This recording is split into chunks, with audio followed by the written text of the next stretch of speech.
લશ્કરી નિષ્ણાતોના મતે જો આ જંગ શરૂ થશે તો તે માત્ર નાનકડો હુમલો નહીં હોય, પરંતુ અનેક અઠવાડિયા સુધી ચાલનારું એક મહાયુદ્ધ હશે.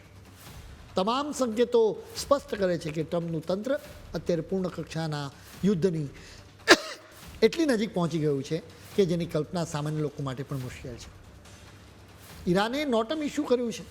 નોટમ એટલે કે નોટિસ ટુ એરમેન મિશન્સ. મુસાફરો માટેના વિમાનોને ચેતવણી આપવામાં આવી હતી કે ઈરાનના આખા દક્ષિણ ભાગમાં આકાશમાં રોકેટો છૂટી શકે છે, એટલે એનાથી દૂર જ રહેજો. સામાન્ય રીતે યુદ્ધ કે યુદ્ધાભ્યાસ વખતે નોટમ ઇસ્યુ કરવામાં આવતું હોય છે. આવા તંગ માહોલમાં રશિયા, ઈરાન અને ચીન દ્વારા સંયુક્ત અભ્યાસ કરવામાં આવી રહ્યો છે. વળી આ યુદ્ધ અભ્યાસનું સ્થળ અને સમય બંને ખાસ છે. અમેરિકા દ્વારા હુમલાની તૈયારીઓ વચ્ચે આ યુદ્ધ અભ્યાસ કરવામાં આવી રહ્યો છે. ઓમાનના અખાત અને હિન્દ મહાસાગરની ઉત્તરનું સ્થળ પસંદ કરવામાં આવ્યું છે. ઓમાનનો અખાત સ્ટ્રેટ ઓફ હોર્મુઝની સાવ નજીક છે. સ્ટ્રેટ ઓફ હોર્મુઝ વેપાર માટે ખૂબ જ મહત્ત્વનો રૂટ છે.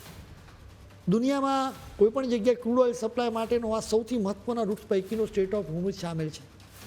આ જ જગ્યાએ યુદ્ધ અભ્યાસ કરીને ઈરાને સંકેત આપ્યો છે કે જો અમેરિકા હુમલો કરશે ને તો અમે આ રૂટ જ કાપી નાખીશું.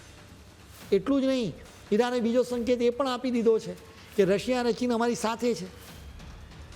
અમેરિકા અને ઈરાન વચ્ચેની જીનીવામાં થયેલી એ ઓમાનની મધ્યસ્થતામાં વાતચીત જે થઈ તો ઈરાનનો પરમાણુ પ્રોગ્રામ મૂળ મુદ્દો હતો.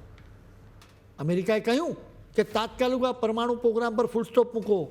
ઈરાને કહ્યું કે એ શક્ય જ નથી, કેમ કે અમે પરમાણુ હથિયારો બનાવીશું તો જ અમે જીવી શકીશું, બાકી તો બીજા બધા દેશો હુમલા કરતા જ રહેવાના છે. આવા માહોલમાં હવે સમાધાન થવાની સંભાવનાઓ કોઈ દેખાતી નથી.